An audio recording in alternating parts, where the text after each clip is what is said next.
Bismillahirrahmanirrahim. Assalamualaikum warahmatullahi wabarakatuh. Alhamdulillah rabbil alamin. Hamdan katsiran tayyiban mubarakan fi kama yuhibbu rabbuna ma 'ala arda. Asyhadu an la ilaha illallah wahdahu la syarika lah. Wa asyhadu anna Muhammadan abduhu wa rasuluhu la nabiyya ba'da. Allahumma shalli ala nabiyyina Muhammad wa ala alihi wa ashabihi rasulillahi ajma'in. Rabbil israh li sadri wa yassir li amri wahlul 'uqdatam min lisani yafqahul qawli. Rabbil ansir wa la tu'sir innallaha ala kulli syai'in qadir. Baik, dalam kesempatan kali ini dalam mata kuliah metodologi studi Islam, saya bersama teman saya Rika Semita, kami dari kelompok 8 ingin mempresentasikan materi kami yang berjudul Islam adalah sebagai sumber ajaran. Di dalam materi Islam sebagai sumber ajaran ada beberapa pokok dasar yang mengenai pembahasan kali ini. Yang pertama yaitu tentang otentitas ajaran agama Islam. Kemudian yang kedua, karakteristik ajaran Islam. Yang ketiga, dimensi ajaran Islam. Dan yang keempat, ajaran Islam dalam struktur Islam, iman, dan ihsan. Kemudian yang terakhir adalah munculnya pemikiran agama Islam. Langsung saja mengenai otentitas agama Islam. Sebelum kita masuk ke dalam otentitas agama Islam, kita harus mengetahui latar belakang tersebut. Islam adalah sebagai penyempurna agama-agama yang diturunkan oleh Allah Subhanahu wa taala.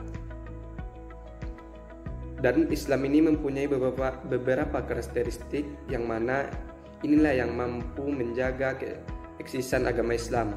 Selain itu, agama Islam juga mempunyai beberapa dimensi yang semuanya kesinambungan dan sangat berpengaruh terhadap pemeluk agama Islam yang guna mewujudkan mencapai kebahagiaan dunia dan kebahagiaan akhirat. Mengenai pembahasan pertama tentang otentitas ajaran agama Islam ini merupakan ajaran yang bisa diterima oleh semua umat kapanpun dan dimanapun. Dan ajaran ini dibawa langsung oleh Nabi kita Nabi Muhammad SAW. Dan secara khususnya disebut dengan agama al-Islam atau al-Islam ad-din. Nabi Muhammad SAW telah membukukan ajaran agama Islam ini secara sempurna sehingga terjamin otentitas dan sekaligus perkembangannya sesuai dengan tuntunan zaman. Ada 3 sistem pembekuan ajaran agama Islam ini tersebut adalah yang pertama tentang membekukan secara otentik sumber dasar pokok-pokok ajaran Islam sebagai wahyu dari Allah Subhanahu wa taala yang tertuang dalam Al-Quran. Kemudian yang kedua, memberikan penjelasan contoh dan teladan pelaksanaan agama Islam ini secara operasional, atau yang biasa kita sebut adalah as-sunnah atau al-hadis. Kemudian yang ketiga adalah memberikan cara atau metode pengembangan agama Islam ini secara terpadu dalam kehidupan sosial dan budaya sepanjang sejarah dalam sistem ijtihad. Dengan sistem pembekuan tersebut, ajaran agama Islam ini tetap sempurna dan dinamis, yakni sesuai dengan tuntunan perkembangan zaman. Al-Quran adalah kumpulan otentik dari firman-firman Allah Subhanahu wa taala yang diwahyukan kepada Nabi Muhammad SAW melalui perantara malaikat Jibril, yang ditulis langsung dengan menggunakan bahasa Arab. Sebagai sumber ajaran agama Islam, kumpulan otentik firman Allah ini akan tetap otentik sepanjang zaman. Dan itu langsung dikatakan oleh Allah Subhanahu wa taala dalam Al-Qur'an. Wa in kuntum fi raibim mimma nazzalna ala abdina fa'tu bi suratin mislihi wa da'u syuhadakum min dunillahi in kuntum shadiqin. Jikalau kamu ragu, jikalau kamu tidak yakin, jikalau kamu pikir Al-Quran ini buatan Muhammad, cobalah kita bikin satu surah semacam Al-Quran. Tentu kita tidak bisa, karena Al-Quran ini bersifat otentik dan tidak bisa satu huruf atau satu kata pun harus diubah. Kemudian as-sunnah. As-sunnah ini adalah tradisi atau kebiasaan praktek-praktek agama Islam yang diajarkan oleh Rasulullah SAW. Sebagai penjelasan secara operasional, contoh teladan pelaksanaan dari firman-firman Allah sebagaimana termaktub dalam Al-Quran. As-Sunnah ini kemudian dibukukan dalam kitab-kitab hadis. Oleh karena itu As-Sunnah merupakan sumber otentik ajaran agama Islam juga. Oleh karena itu, Al-Quran dan Sunnah ini merupakan otoritas atau dasar pokok ajaran agama Islam supaya manusia bisa mencapai kebahagiaan dunia dan kebahagiaan di akhirat. Itu merupakan otoritas ajaran agama Islam. Kemudian kita masuk yang kedua, pembahasan yang kedua, yaitu karakteristik ajaran agama Islam. Apabila kita meneliti dari sumber kepustakaan Islam yang ditulis oleh para cendekiawan atau para ulama, kita akan mengetahui bahwa ajaran agama Islam ini memiliki karakteristik yang khas, yang berbeda dari ajaran-ajaran agama lainnya. Salah satu contoh, Ali Anwar Yusuf menyebut bahwa karakteristik agama Islam tersebut mempunyai beberapa karakteristik, yaitu pertama, konferensif. Walaupun agama Islam ini berbeda-beda atau berlainan bangsa atau suku, dalam menghadapi asas-asas yang umum, umat Islam ini selalu bersatu padu untuk mengamalkan asas-asas tersebut. Itu yang pertama. Yang kedua adalah moderat. Moderat ini memenuhi jalan tengah, tidak berat ke kanan dan tidak berat ke kiri. Agama Islam ini mementingkan kejiwaan atau rohani dan tidak berat ke kiri untuk mementingkan kebadanan atau jasmani. Inilah yang diistilahkan dengan teori wastiyah, menyengsarakan antara kenyataan dan fakta. Kemudian yang ketiga adalah dinamis. Ajaran Islam ini mempunyai kemampuan bergerak dan berkembang, mempunyai daya hidup untuk membentuk diri sesuai dengan perkembangan dan kemajuan agama Islam. Terpancar dari sumber yang luar maupun dalam, yaitu memberikan sejumlah hukum positif yang dapat dipergunakan untuk segenap masa dan tempat. Kemudian agama Islam ini bersifat universal. Ajaran ini ditunjukkan tidak untuk satu kelompok ataupun satu bangsa tertentu, melainkan untuk rahmatan lil alamin. Agama Islam ini diturunkan untuk rahmatan lil alamin, untuk sebagai rahmat untuk semesta alam.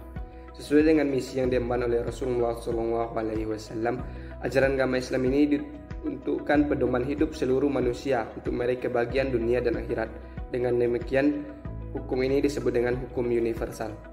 Kemudian yang kelima yaitu elastis dan fleksibel. Ajaran agama Islam ini bersisi disiplin-disiplin yang dibebankan kepada setiap individu.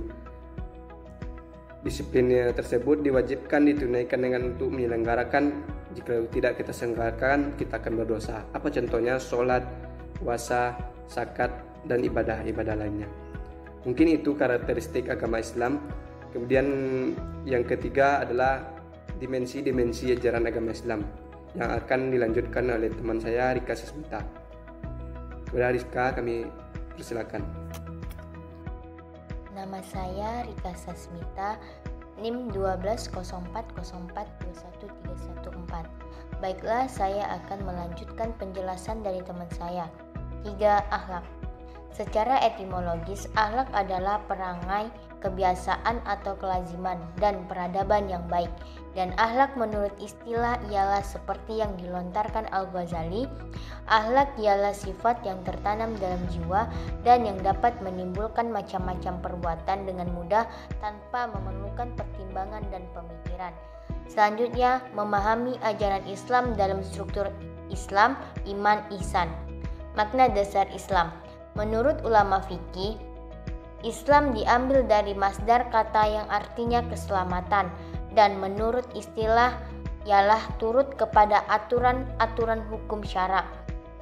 Namun ada indikasi bahwa Islam adalah inisial seseorang masuk ke dalam lingkaran ajaran ilahi.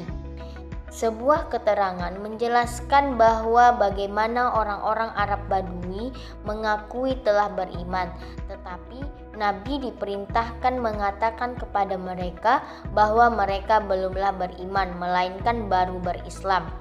Sebab iman belum masuk pada diri mereka, iman lebih mendalam daripada Islam. Pengertian dasar iman.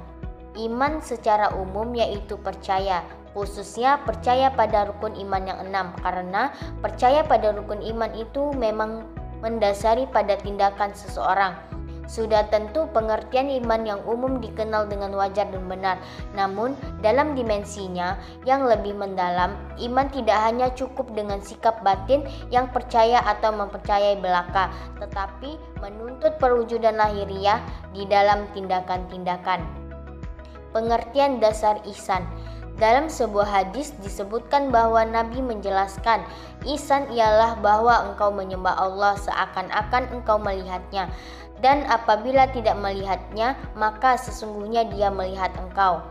Dengan demikian, ihsan adalah ajaran tentang penghayatan pekat akan hadirnya Tuhan dalam hidup, melalui penghayatan diri dengan menghadap dan berada di depan hadiratnya ketika beribadah. Selanjutnya, munculnya pemikiran Islam. Di Indonesia, semenjak tahun 1970-an sampai tahun 1990-an, wacana keagamaan telah berkembang menuju wacana kultural. Islam di Indonesia tidak luput dari dinamika pemikiran Islam. Ide-ide baru telah mewarnai corak pemikiran Islam di Indonesia. Antusiasme kalangan intelektual Islam dalam wacana pemikiran Islam sosial keagamaan begitu tinggi, sehingga sering disebut sebagai masa antusiasme intelektual. Gerakan Islam kultural yang menekankan dialog dan keterbukaan telah memunculkan kebangkitan Islam yang ditopang dengan munculnya berbagai pemikiran pembaruan dari para intelektual aktivis Islam. Ada dua penyebab utama yang mempengaruhi pemikiran Islam di Indonesia. Yang pertama, faktor internal.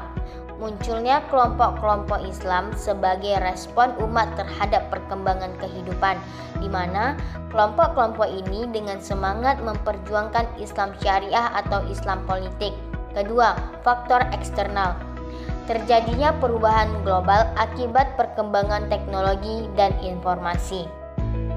Sedangkan menurut Mukti Ali, penyebab munculnya pemikiran Islam di Indonesia yang pertama, ketidakbersihan dan campur aduknya kehidupan agama Islam.